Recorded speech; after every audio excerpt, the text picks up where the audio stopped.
Hello everyone, what's up? Welcome back to my channel. I hope you guys are having an amazing day. I know it's been about 8 days since I posted my last video and I said I was going to do it every week. My apologies, I've been busy and I've been writing the story for you guys, basically giving you the whole scoop and scramble of basically my story and how I've gotten to where I am today. It's a very interesting story. A lot of people have actually asked me about it, and it's very emotional, and a lot of the things that have happened in my life have not happened in any great way, but um, I'm lucky that I'm here being able to create content for you guys. That's my biggest goal, is to inspire others and achieve things that I have set out to do, in terms of my goals and stuff. And this is one of them. So anyway, this is my story. It's very fun. It was very fun to write this. Again, it was also very emotional. But we're going to jump right into it. If you're new here, be sure to subscribe. If you're old here, drop a like. Also, drop a comment. Say something that maybe um, has happened to you. And if you don't want to say it, that's fine. Just put something in the comments. Maybe your best moment in life. Maybe something that's made you completely happy. And, that'll be great. Put some great news into the comment section so we can all have some fun and laughs after the video, because this one isn't going to be very laughable. But anyway, take off the sunglasses. It's time to get serious.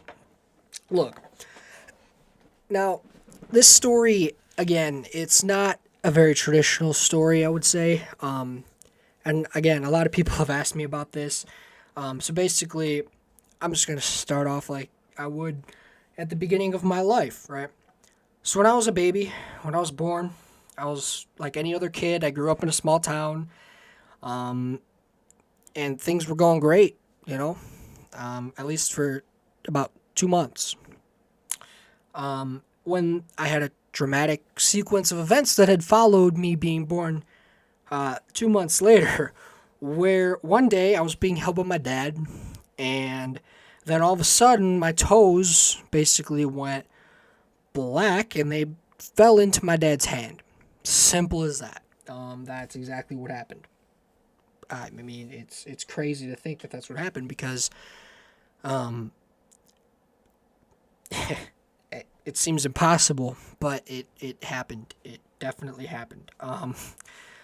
Anyway, so at this point, um, everyone was shocked that it was there. No one had any idea what to do, of course. And what's your first instinct? You call the 911, you go to the ER, and once I got into the ER, I was instantly put into a coma. And I was put on medication. Nothing seemed to work. And as every day passed, tensions grew more and more. Because I was in there for days, and yeah, I was in there for days. Actually, I was in there for months. To be honest, I was in there for months.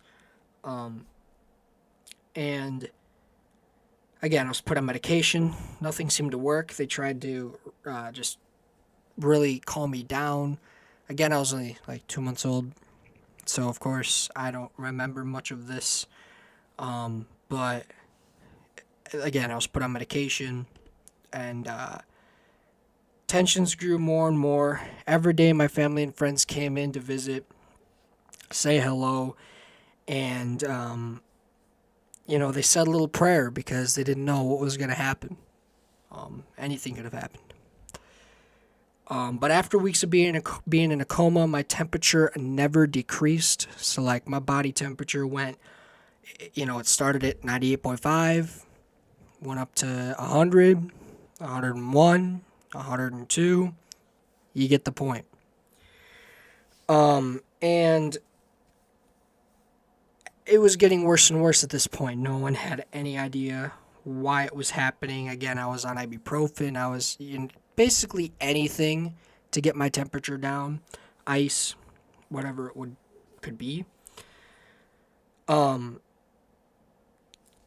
Later in that day, when I was in the coma, the doctor came straight forward and said, if my temperature does not decrease by midnight, I'm dead. And And based off of what was going on, the doctor who was he's the only doctor to ever, okay, he's the first doctor to achieve what he's achieved. By that, I mean saving me. I'll get to that later. But he gave me a 0% chance of living through the night. And that's not something you want to hear as a parent, as a relative, as a friend. It's not something you want to hear. And he straight up gave me 0% chance. He says, there is no way in the world that I am living. And it was that. As the news broke to my parents, of course, they had a priest come in. He read me my last rites. Basically, he was like, here you are. This is the end. You know how when, you're about to die, you'll have somebody come in and, they'll read you everything off. But so my parents had them do that. And at this point, everyone was convinced that I was not going to live another day. I had every family member, every relative, anybody that was close to me or even knew me, you could imagine, they were there. They were there with me. And at this point, like I said, everyone was convinced. And as the night went on, there was never a point during my coma that I didn't have my parents there. I mean, of course, at one point, there was never a time where I didn't have either my mom or my dad there. Yeah, they went to the restroom. Of course, they went to get something to eat. But at all times, either one, my mom or my dad, was there. And I love them for that. I thank them so much. I have great respect for my parents, and I thank them so much for at least keeping up with me all this time. Can't imagine what it was like. But as the night came, there was never more tension. And as the sun was rising, before this next day, right, you got to imagine the doctor already gave me 0% chance to live. It was not going to happen, no matter what. It's never happened before. And, at this point with, how the priest came in, read me everything, it was almost set in stone that I was dead. I was not living. It was not going to happen. It was over. But, as the night came, my fever broke. Everyone was happy, yet confused. They had no idea how this happened or how I was even alive. And of course, they ran tests and everything. And all the doctors soon realized that I had just lived through something that no one else has ever lived through to this point. I was the first to ever live through what I just did. And again, I don't even know what it was. But I'm pretty sure they came up with a name. But again, I lived through something no one else has ever lived through. That is some kind of accomplishment right there. Anyway, I was definitely the first person, but I'm hopefully the last person. I don't want anyone to ever go through this. Ever. I don't want to hear of anyone going through this. I don't want to see anybody go through this. It's just not. It's just not good. It was bad. My story and image is now in select textbooks in universities around the country. So basically, I have a picture of me in a coma, and basically my story of what kind of medications they used and all that good stuff. It's all in a textbook or in multiple textbooks around universities in the country. And as a matter of fact, when my mom was going through college, and she was actually going through nursing because of me, she wanted to be a nurse to help out people that were going through tough times because she went through one with me, of course, being her firstborn. My mom actually saw my picture and everything in there, and she was in disbelief that I'd already made an impact at the age of, 3 months? It was crazy. It was crazy. But I hope the story is not something remembered as heartbreaking and sadness, but more or less as hopefulness and reassurance. Um, I really love the fact that I was able to live through this because it gives me the opportunity to inspire you guys and give you guys my story. Um, but remember, no matter what happens, you can push through whatever it is, no matter what. I'm a perfect testament to that. Of course, again, I was really young, but you can push through. Believe in yourself, believe in the possibilities, and just strive through the good things that happen to you because it's not all heartbreak and sadness. It's really not.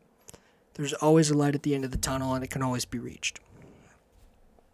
Um, Now, again, they were able to save my toes, of course, right? Which or what has happened. But again, like all my limbs, like my arms, legs, they all like all that stuff turned black. My fingers, you know. But they were able to save all of them, of course, and except for my toes. That's the only thing they couldn't save. All my toes on my right foot, half the toes on my left foot, they're gone, never to return, unfortunately.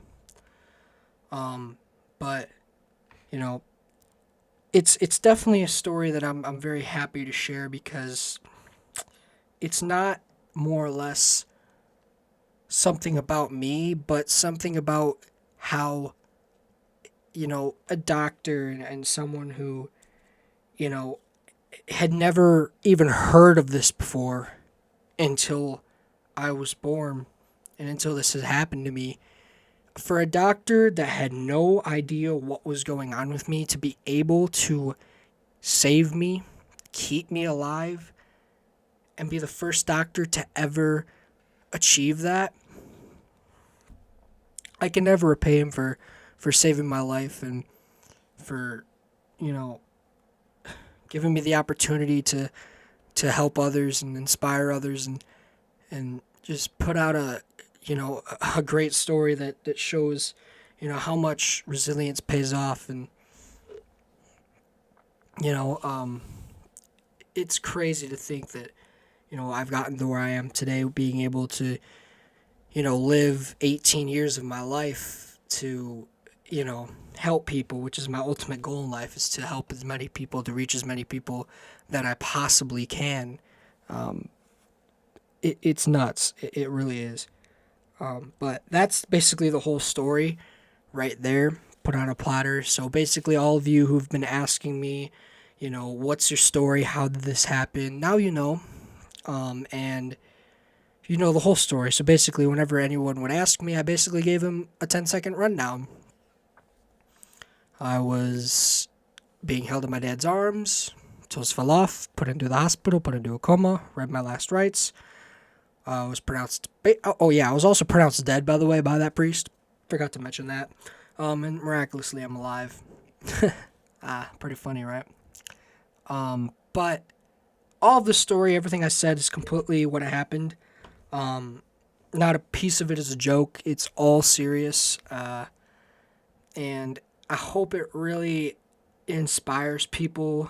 And like I said, that it's not more or less about me, but more or less about what could be, right? And what can happen if you realize it, and remember to never take anything for granted because, you know, I've already lost both my grandmothers. I never took them for granted. I'm so happy.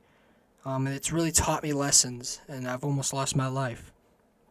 It's also taught me a lesson how fast it can be taken away from you. I never got to say goodbye to any of the relatives I've lost, and I'm sure many of you have never been able to do that either.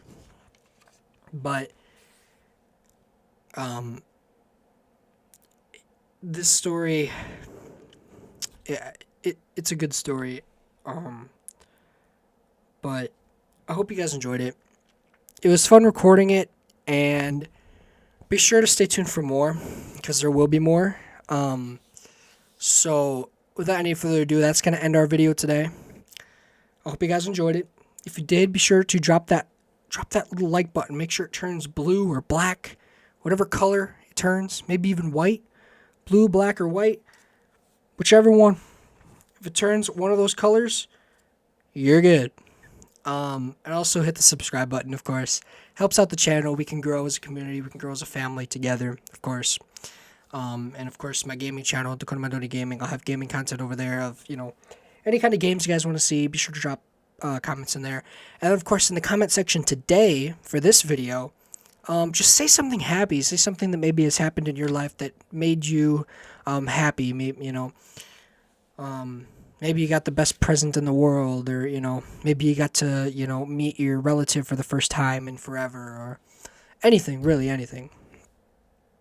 But anyway, guys, that's going to do it for today's video. I hope you enjoyed. And next week, I'll have another video, more or less. It might be a Q&A. By the way, if you guys have any Q&A questions for me, be sure to put them somewhere, put them in the comment section below, DM me on Instagram, Twitter. All those links are in the bio on my channel page. You can find them there. But yeah, I hope you guys enjoyed. I hope you have an awesome day. And remember to always be positive. Remember to always keep going. Don't stop. Yeah, I'll see you guys next week. Peace.